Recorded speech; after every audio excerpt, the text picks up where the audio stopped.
So we're already doing this. It's already starting to cut off. I think it overheats, y'all. I may need a new camera. Can't take how long I go.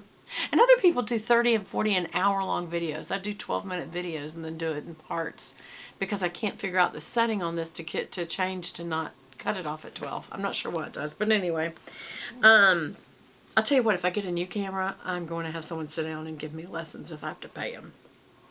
So anyway, I know you're probably thinking, Beth, why don't you just look up a YouTube video and learn about your camera?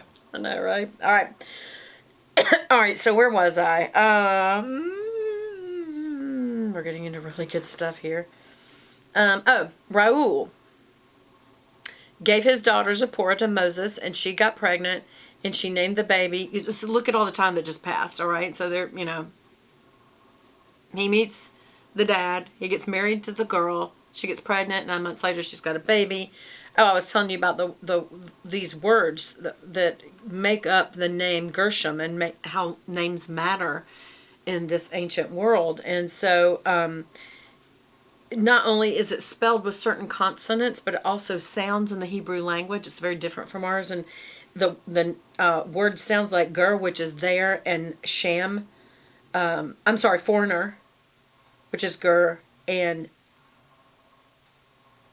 there, which is sham. So basically what it means is Moses chose this name to commemorate the experience, which is how they do with names.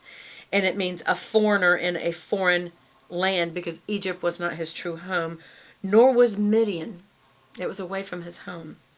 So, and we've got all kinds of footnotes on that from Genesis 15:13 and some other places, but and you can write that down in your little notebook there. You could also look up Exodus 22:21 and Acts 7:29. So after this, you've seen this, you can always put it on hold and go write all that down, and then go back and read it later in your own private time with the Lord when you're studying. Okay, so what do we see happen next? God remembers this covenant. So there's a long period of time. The king of Egypt dies, okay?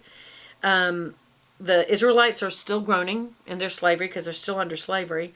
And their groans go up to God. He remembers them. Now let me make something clear about the word remembered, because it's almost like God forgot. That's not it at all. It's that it's God's timing, and in the suffering, He will get you through it. And God's covenant was to Abraham, Isaac, and Jacob that they would become a nation, and that they would possess the land of Canaan. And so He's not just remembering the covenant, He's acting on it. This is it. So that's what that means. And that is all, everything I've said is the backdrop for what is fixing to happen that is going to change the course of history, of human history, but certainly for Israel. But so goes Israel, the whole world changes. So, and the way things go. So, we're in chapter 3. Now Moses was attending a flock of Jethro, his father-in-law, and I'm sitting there going, wait, wasn't his name Raul? So I got to do a little side research there and say, am I looking at this wrong? Because that was, Zipporah's father's name was Raul, it says, but now here it's saying Jethro is his father-in-law, the priest of Midian. Raul or Jethro? It's probably one of those one and the same names. Okay. Anyway, he led the flock to the far side of the wilderness, and they came to Horeb, the mountain of God. Note names of places. There the angel of the Lord appeared to him in flames of fire within a bush. How did the angel appear? Flames of fire. Who is he? He is an angel of God. He is preceding God. God often has angels precede His actual presence. And I remember I saw this in a military. Actually, I just thought of a Christmas movie. Do y'all know the Christmas movie White Christmas? Some of you younger ones may not. If you don't, you need to go see that movie. You'll fall in love with it, even if you're a young person. If you're older, you still may not have seen it. It's got Danny Kaye, one of my favorite actors, and Bing Crosby, and Rosemary Clooney, and I forgot the lady's name that was the other leading character. But anyway, it's a wonderful movie.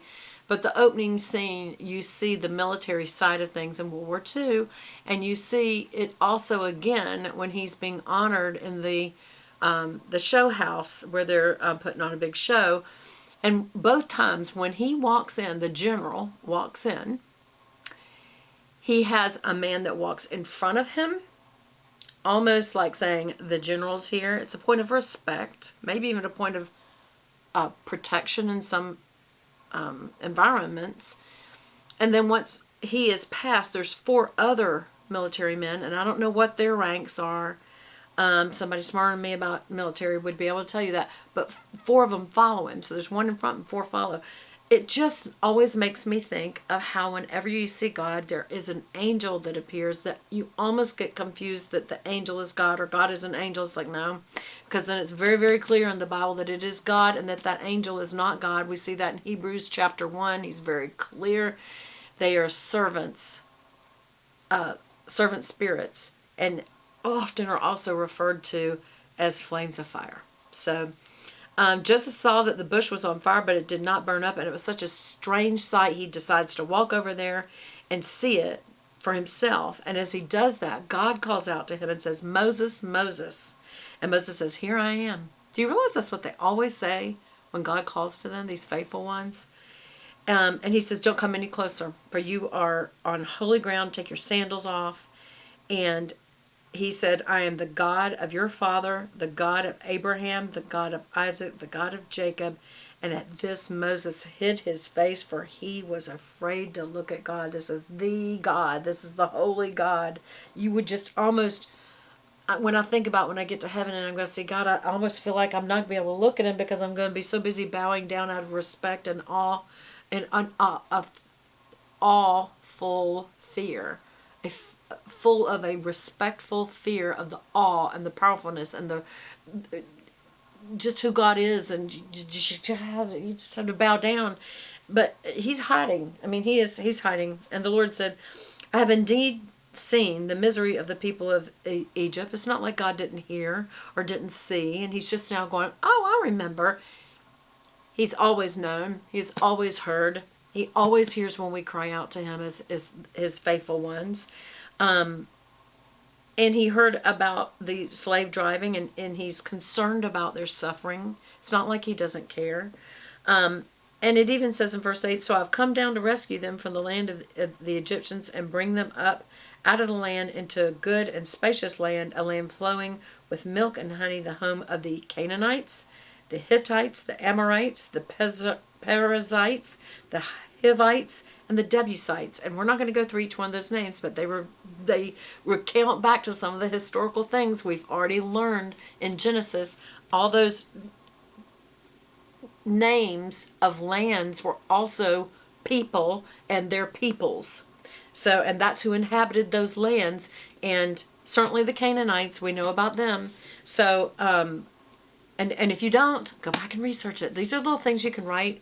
Put a little red sticker on. You know, I literally have stickers. Let me show you what I mean when I keep saying, put your red sticker on there. I got these little guys, and I put a red sticker on there if I want to go research it for later. I haven't had time lately, but anyway. But I still sticker it, even if you don't have time to do the research, so you can later. And write on there the verse that's causing you to want to go research that. Okay, if nothing else, if you don't have time for anything else.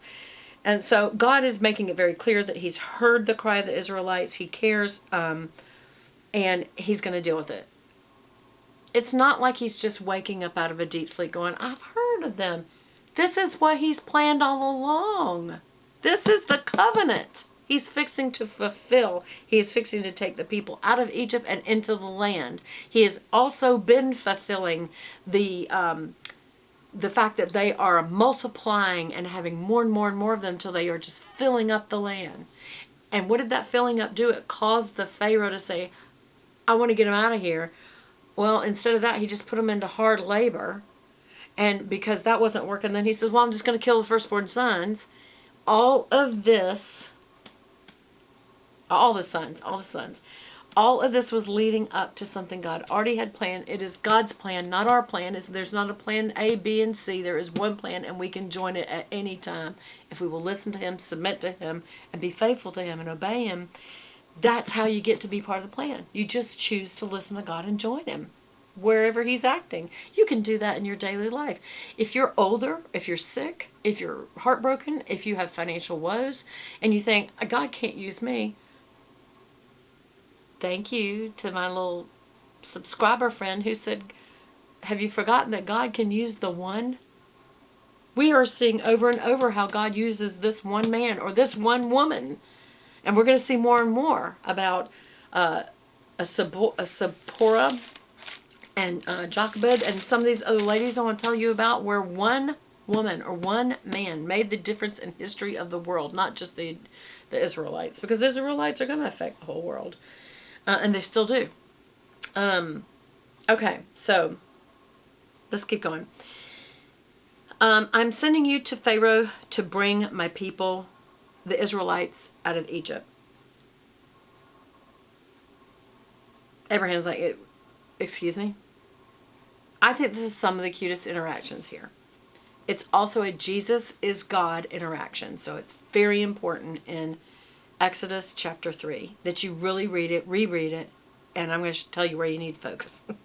Let God tell you. Moses says to God, who am I that I should go to Pharaoh and bring the Israelites out of Egypt? Are you saying that to yourself? Who am I that God would use me? I'm an old lady now. I'm out of shape. I don't got any money. I don't have any kids. I don't have anybody. How could God use me? I don't know. I just know He can. He can use the one who will submit to Him. If you'll submit to Him, He'll use you. And He'll use you however it fits His plan, not yours. What a great way to go. With your life, how to have your life go. So, Moses is struggling like I think anyone would, and God says, I will be with you, and this will be the sign. When it's all done, you will worship God on this mountain. What mountain? Remember, we just said they were on the mountain of Horeb, which is the mountain of God. And He said, that'll be the sign. You'll come right back here, and you will worship on this mountain. Moses said, suppose I go to the Israelites and say to them, the God of your fathers has sent me to you, and they ask me,